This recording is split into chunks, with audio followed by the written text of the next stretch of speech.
زي أقلقلو تلفزيون إرترا مدب على التواباتي السلام كما يتغني كبرانن إلومي تحستونا أب حفشوا سنة ببزت وكورا قوني إنه دس السمار استاتر ما لألك وننت زبهل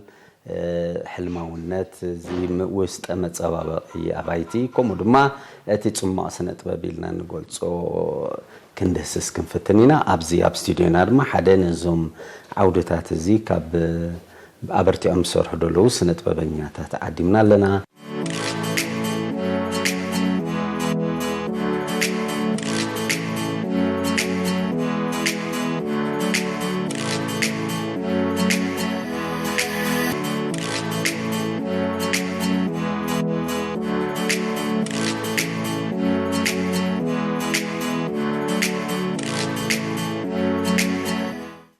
سنة ببنيا فتصم سمرة إزبهال سنة ببنيا فتصم سمرة أبز حلف عمتات أبستفعل على عودتات كواسات أنحيو حدا أبالنا يتم بنسري جوجل سنة ببز فلوتو خوينو درجة عمتاوي عودة تريت وإكزيبيشن كقرب زت أنحيو بزي كازد ما أب استفعل على أبي زبالة هجراوي مدبات أب فيستيفال يكون أب كارنيفالات يكون بزي كود ما أب استفعل على أيوتات كنت في زت أنحيو نايلومي تخرجنا قلنا قدما بيلا 5 دقائق أب زي وان زي إن عم ببزقي زلو زي لألا كون النتبهال تباب كومودما تسورياليزم ويكات حلمه والنتبهال عودة فلسفنان كومودما وست أمت سبابا هندسس كنفتنينا مكتالكم عدم فتوم من الباتها بزحالة في عامتات بفلايك أبز قربا جزء استفعل عليه سرحاتنا يسنة وب نابتي كوننت جنك أخاو فلي بزبالة مجدي يقرب له أب زحالة في كرمي مأتساوناي كورونا إذا أوروبكم عودة رئيتون كم زع مسألة قريب من يرب فلايد ما نيت سبعي هيوت بزبالة رئيستي أغرب كان يركمه اسكاب زعبازا سئلة خن الزارب أسرار حا بقاقس أنت يمثل نيرو. أوكي مجمرتا يعني لنا إذا عدل بمعركة كتيلا كم زبال كيا قرب زعبات لعلة كونت وهي هايبراليسيك زبال قرب كجلس كفتن هايبراليسيك كم شو مزجلته وإذا ما لعلة كونت كل شيء كم زي ترياليزم كلش لعليو مالتي لعلة كونت مالتي تردان أدفانس ناتو مالتي أجي فوتورياليسيك زبال كل شيء عنا بكاميرا قط وزقارب عينت كدنا يقباي إذا هايبراليسيك ويل على كونات زبال جن كاميرا حالي فوسي ناب هيوت عينت زقارب عينت كدنا يقباي أب مجمر تاني كل تشح عام تمرتي خا ناتو موفمنت كلا الجمير مالتي أب على ملو أب هجرناها أب زنز حلفة ورو عامتات جميل الله مالتي جازيو تسرح ازيو مساتن اجين اد كامي خا كم زبل كوس بتعمي ديتيلز حتى كاوش تخاطو كم زي نحنت نغير سي كم زلاتا زي كونس قروا غانا بالكاس نالكا نغير حوسكا ديتيل حوسكا قال تسرح نغير نفسه كف حنصاص نفسه كف نطري وي نفسه كزوهن عينت زغبر افت زول اوبجكت شريل كذا حلف يكون معنات حنت ما حنتي حتوصل انت كلنا تطات حنصاصات ديتيلز مالتي جدا سواي قرب غيزي وسد برتع زبلكا اجنافتا ناتي قبا خمصن تهينه نافتا نايت ارغي سواي مالتي هيوتي لي سميا تا قبا تقبا باويل كلر وي بناي حبر زيتي صراحيات تقداها كم زبلكا ناب لعله كونت تخيل مالتي أسرارها كم زخبقس كلوت موكس النيرني نايت سبعي مالتي حجي ريم سبال كوس كم زي مش أوشتها قال زعتو كان نجار الله كم زجال أسقاط أرستا هيوت كل هذا فرنا حاس تعذيب كيف تناتو فاشل إكسبريشن ده نايت سبعي أنا قلت زرزرات سمعت أو حجي أفت جنبار خندري خلنا تعترطرات هلو بتاعم بزح عينة ديتيلز هلو زعتوها حجسو ناوي قلت صفتنا مالت خمس ناي هيوت أتاو وصال مالتي كم زي هيوتنا نحنا سي سيمبل نجار ويد كم زي لا ما تصغر قال يكون نبر كل شيء خم زي أتاو وصال زخون عينتي مش على حنسا تحقص حنسا دغوي حنسا تحرك حنسا تحقص أو كومتاتيف مغلاص صوت تقيملو ካብኡ ትሕትካ ትመፅእ ከለኻ ናብዚ ናይ ዓይነቱ ዘሎ ንብዓት ኣሎ ናይ ቆልዓ ዓይነት ነገር ገለ የንፀባሪቑ ንስኻ ከምዚ ናብ ሓላፍነት ይወስደካ ማለት እዩ ሓላፍነት ናይ ስድራ ድዩ ወስደካ ሓላፍነት ናይ ዝኾነ ማለት እዩ ናብ ሓላፍነታት ከምዚ ሪስፖንሲቢሊቲስካ ማለት እዩ ሕጂ ሓላፍነታት ሞር ክበዛሕካ ከለኻ ናብ ነብስኻ ምርሳዕ ገለ ገፅካ ትኸይድ ብኸመይ እቲ ኣብ ዘሎ ንብዓት ገለ ክገልፆ ፈትየ ሽዑ መፂኡ ኣብ መወዳእታ ሃብቲ ናይ ከንፈሩ ከባቢ ገለ ክንርኢ ከለና ከምዚ ናይ ፍሽኽቲ ዓይነት ኣለዎ ከምዚ ኩልሻዕ ሂወሳ ኣይኮናን ከምዚ ኩልሻዕ ኣይኮናን ንሓረቕ ገለ ኩልሻዕ ኣይኮናን ንሕጎስ ኣብ መወዳእታ ግን ተሓጎስ ዝበሃል ነገር ተመፂኡ ወይ ተሓጒስናሲ ኩሉ ነገር ከምዚ ፅቡቅ ዝኸይድ ኮይኑ ይስማዓኒ ተስዋይ ሽዑ ኣብ መወዳእታት ናይ ኣብቲ ከንፈሩ ዘሎ ዲቴልስ ገለስ ናብ ናይ ፍሽኽቲ ዓይነት ወሲደ ማለት እዩ ጅስታ ጠቕላላ ፅቡቅ ናብዚ ጥበብ ከ ብኸመይ ኢኻ ተፀምቢርካ ቀዲምካ ሲነ ወይ ሓመታት ተጓዒዝካ እንዲኻ ብኸመይ ኢኻ ናብዚ ኣትኻ እዚ ጥበብ መጀመርታ እቲ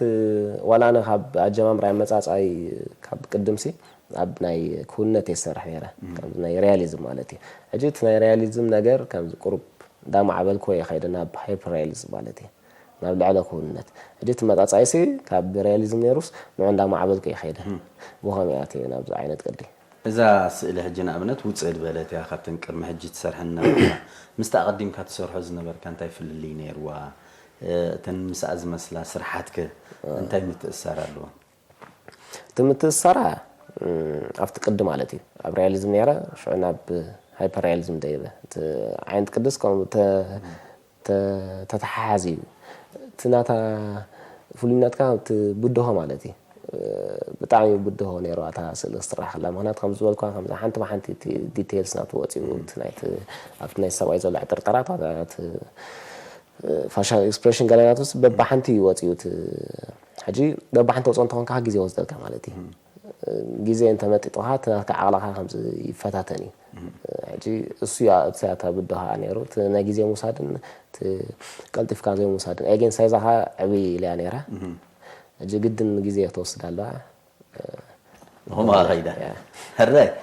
كانوا ون بزيار استتبلالاتك تمساسالي وتسرح زي اون بزح زرزرات دلو اي زرزرات نايت حسابات النبعلو حجي او نافت اكزيبيشن كنري خلنا رستينا بران بزيار استوني لك سبيسل منتاي تا تساباي كم زرعنايو كمزي ناب حدا وتايو ዝጥምዘሎ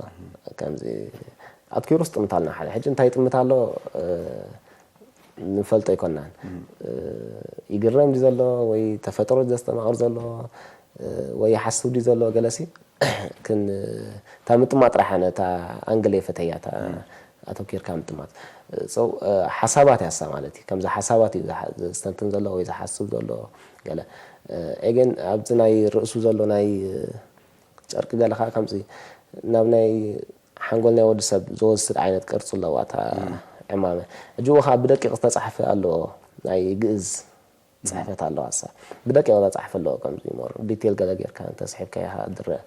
እጁ እሱ ኸ ንምንታይ ገልፅ ማለት ሓሳባት ማለት እዩ እቲ ኣብ ርእሱ ዘሎ ሓሳባት እንታይ ሓስብ ኣሎ ገለ ከምዚ ሙሉእ ሓሳባት የብሉ እቲ ፅሕፈት ዘለዎ ግን ተንቃላት የወይት እየን ዘለኹ ከም ንሓሳባት ገልፀለ ኢለ ይሓስብ ኣሎ ወይ يعزب الله استمر الله قال بخوم نخجلت إليه بخوم أنتي تلي أرست زي ولا الرعزون حبري من البات فلي بلي وخدت قدمنا در أنا يا تندمرت كان عينة نايتن حبرتاتن مسمرة ويا كيدا إن كنت يمثل نسويت المريض ينزل لها عينة حبري مور كم زناب ناي بورتريز وصل مالتي هم زين ناي دبنز ولا بورتريز وصل عينتي تمستنيت باك جراوند زلوا بدحري زلوا ناي بلر زهنا زهاسس عينت ناي أوصلت نجار على الوصو كم كو نخوت عليه ليت بورتريت نوع هاسس هبيله جي سو هم ناي كومبليمنت عينت نجار على الوت حبرتات سيت حنتات كهامي نفسه كيف حنتات أنا كم حنتات من الجمر كاش درب كلا حنتات كيت كلا خا أو حد فورم ويكرت تبكى أجود حنتات بخامة تكمله شو زي عين مثل كرت نايت بورتريت بالنوالدي نعها نبع الخاسي أنتي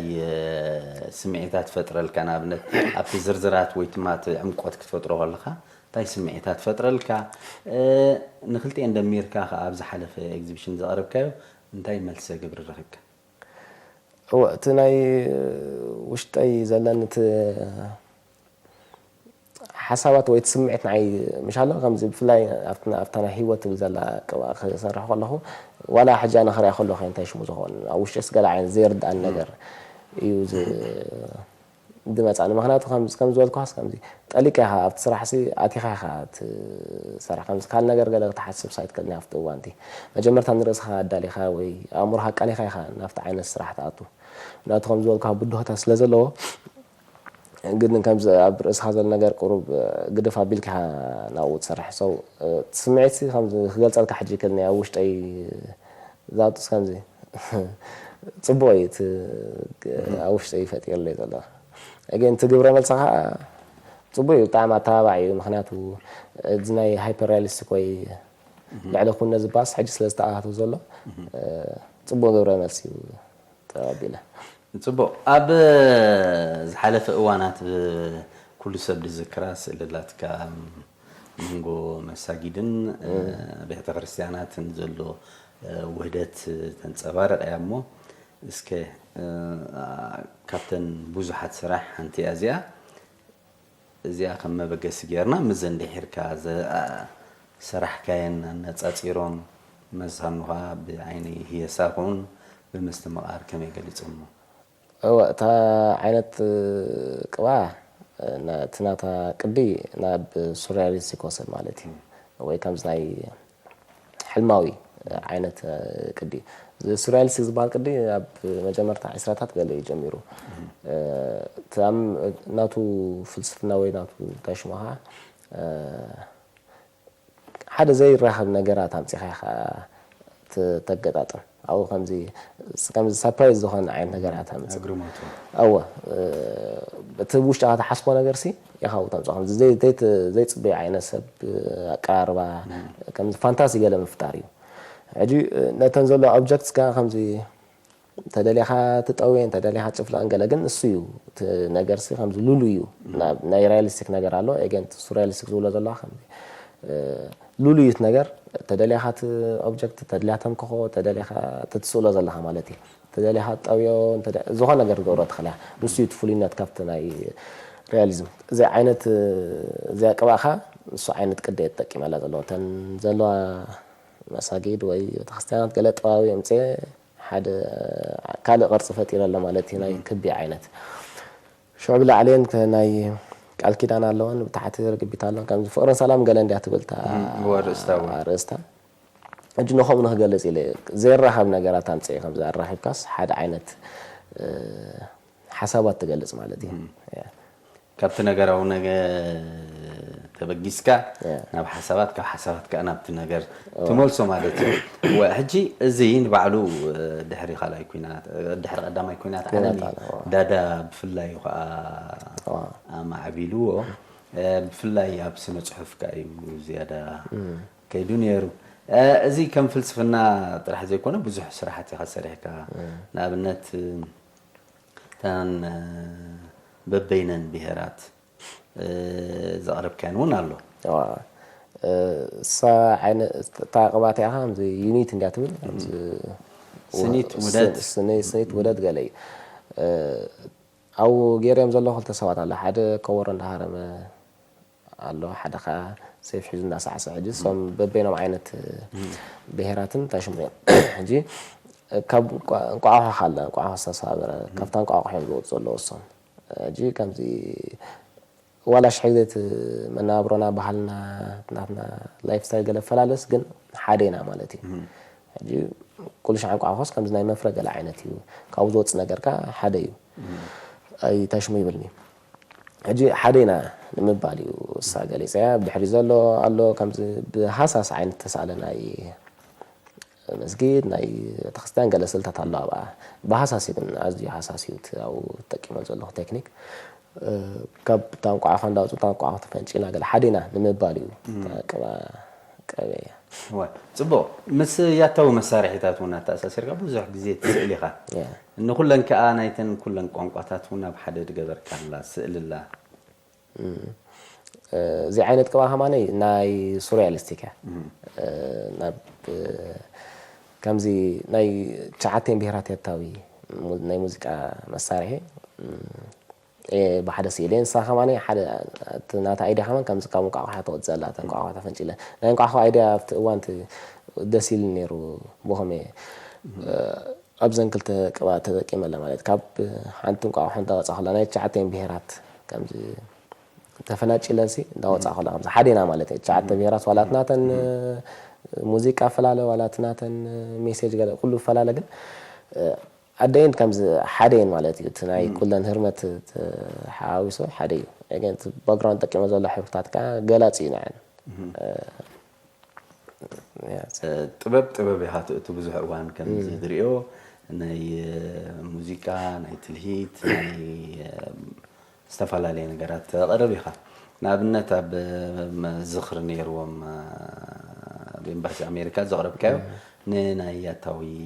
ትልሂት ናይ ኩናማ ነይሩ ንኣብነት እዚ ኣብኡን ተተኮር ኢኻ እሞ እስከ ብዛዕባኡ ኻ ንዛረብ ታነሽ ዝነበረ ፕሮግራም ናይ ኣብ ዎርክሾፕ ነይሩ ኣብ ናይ በኣሜሪካ ኤምባሲ ዝተኻየደ ዎርክሾፕ ነይሩ ኣብኡ ተሳቲፍና ብርክት ዝበልና ኣርቲስት ማለት እዩ ሕጂ ኣብኡ ኣርቲስት መፅያ ክሪስቲን ትበሃል ካብ ኣሜሪካ ሽዑና ሓደ ቁርብ እዋን ዎርክሾፕ ይባትና ነይራ ኣዝዩ ፅቡቅ እዋን ናኸማን ሽዑ ሕሊፍና ምሳ ኣትሊስት ተሞክሮ ትለዋወጥ ናይ ናትና ባህልን ናቶም ባህልን ገለ ምፅኻ ናትካ ተሞክሮ ትለዋወጥ ኢኻ ሽዑ ከምዚ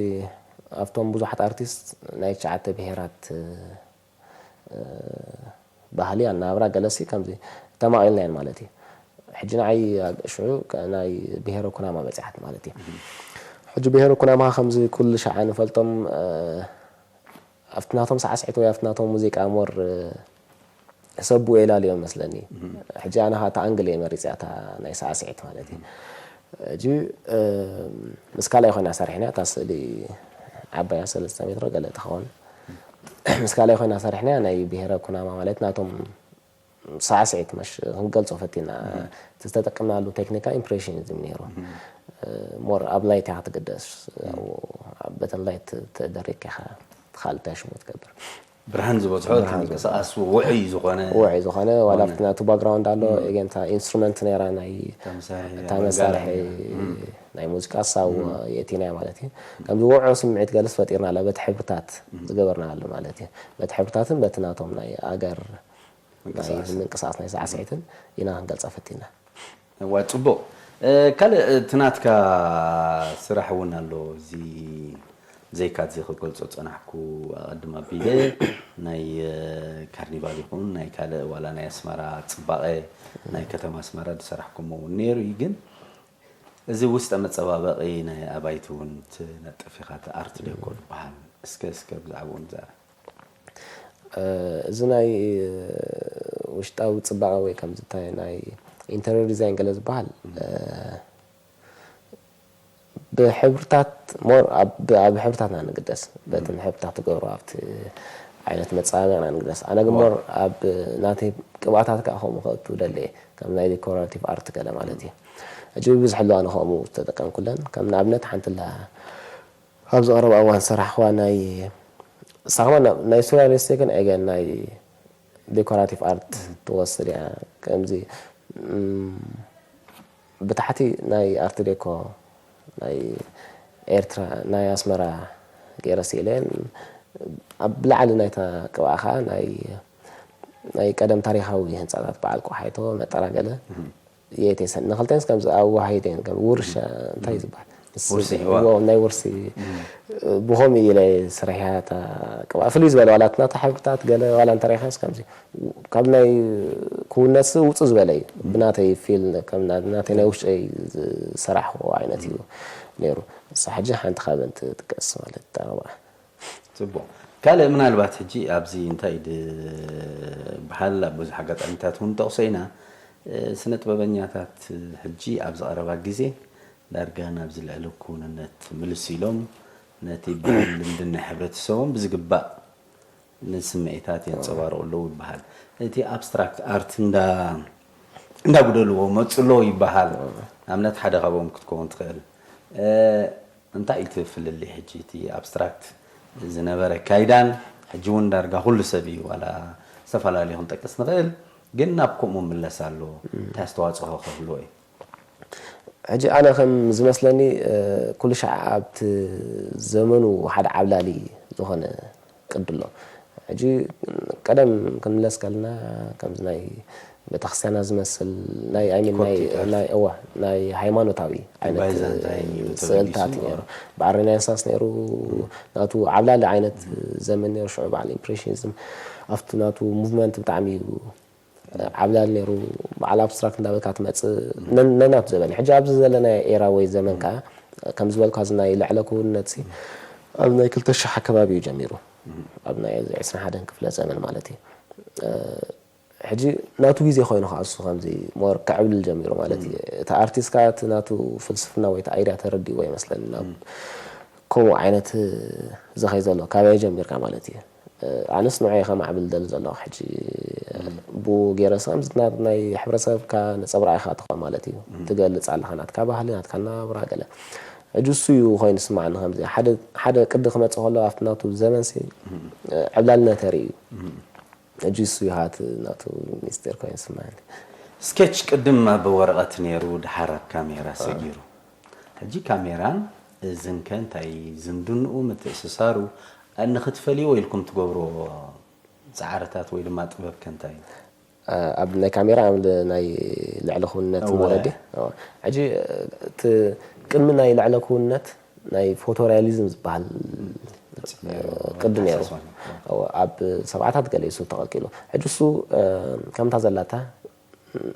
ትቐብኦ ቅባሲ ነቲ ካሜራ እዩ ዝመስል መፍለይ ከማን ገለስ ኣይትረኽበልና ልክዕ ምሻሎ ነታ ካሜራ ዝመስል እዚ ልዕለ ክውንነት ክባል ከሎ ግን ካብ ካሜራ ሓሊፉስ ከምዚ ናይ ህይወት እዩ ዝኸይድ ቁሩብ ስምዒት ኣሎ ምስቲ መቓሪኻ ትፈጥረሉ ካልእ ዓይነት ምሻሎ ከምዚ ካሜራ ሓንሳ ዝጉድል ገለ ትብለካ ትኽእል ሕጂ ዓይንናኻ ሞር ክርኢ ክእል ካብ ናይ ካሜራ ምስለና ኣነ ከም ዝትርዳእኒ እቲ ዲቴልስ ገለ ምልእ ኣብ ዓይንኻ እዩ ዘሎ ኣነ ዋላ ዘን ስራሕቲ ክስራሕ ከለኹ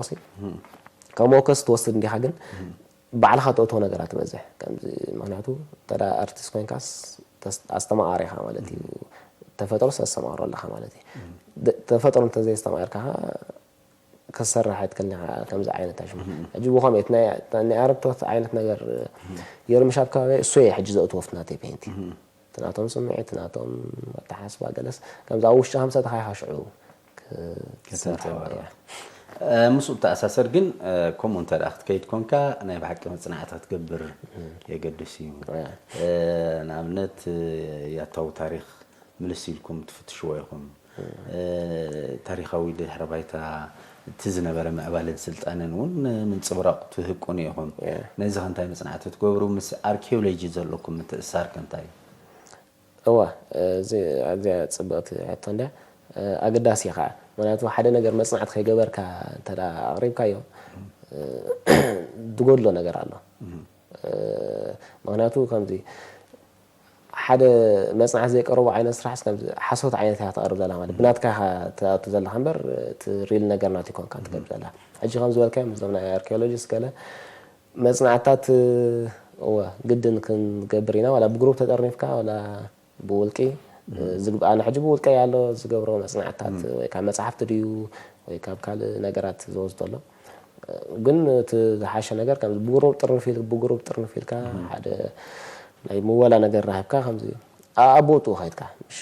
እቲ ብሄራስ ዋላ ኣብቲ ቦትኡ ከይድካስ መፅናዕቲ ወሲድካ ኣምፂኻ ሽዑ ተቕርቦ ከለኻሲ ቀዳሚ ነገር እቲ ዝቐርብ ቅብኣ ከምዚ ናቱ ብርሃን ሃስስኒ እዩ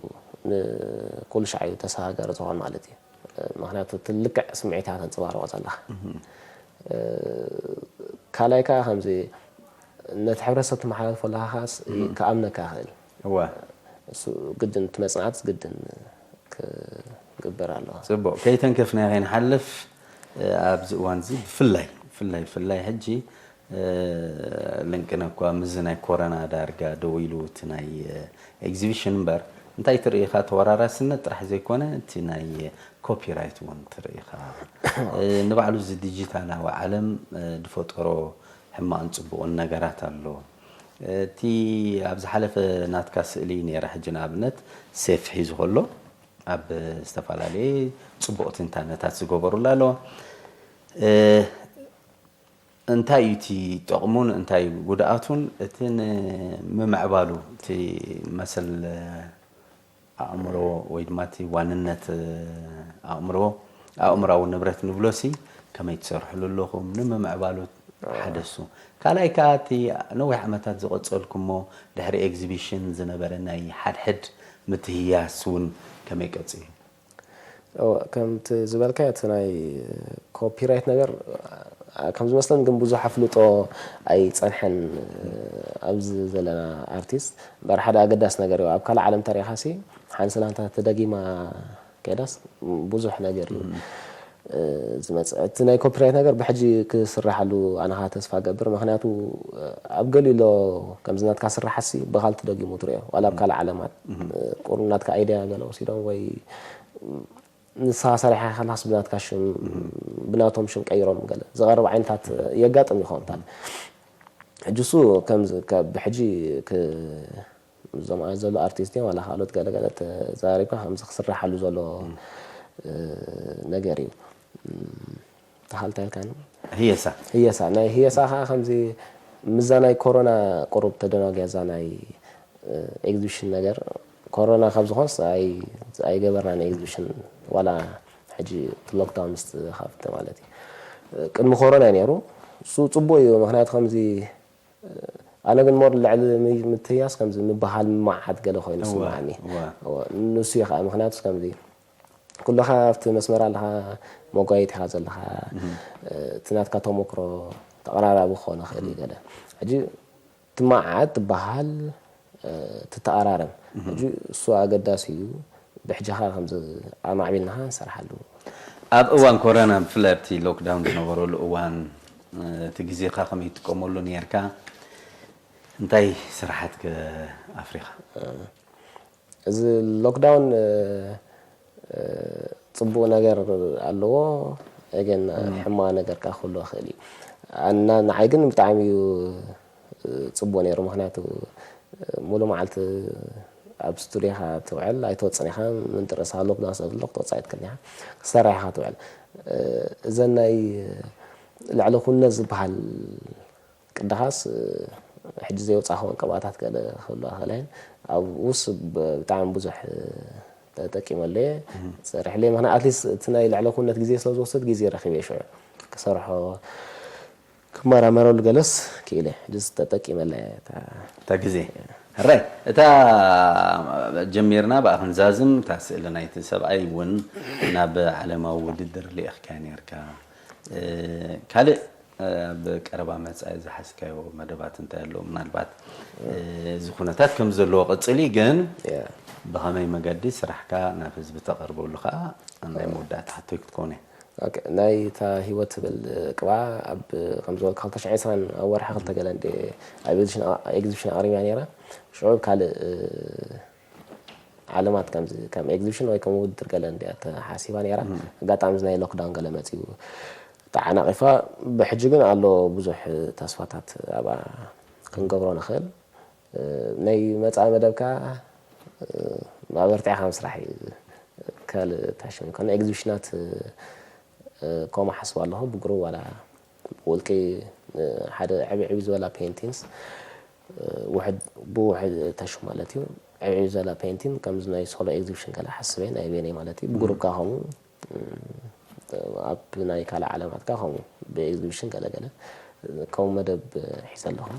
ما عودك انا من دقيمه مسكنك يغنيلنا يغنيلنا زي خبركم تخاتلتنا من سنة بابنيا فتصوم سمر زكادنا علال بزنزازم كم لو بخالة تحستون رخبينا كساب شعو برق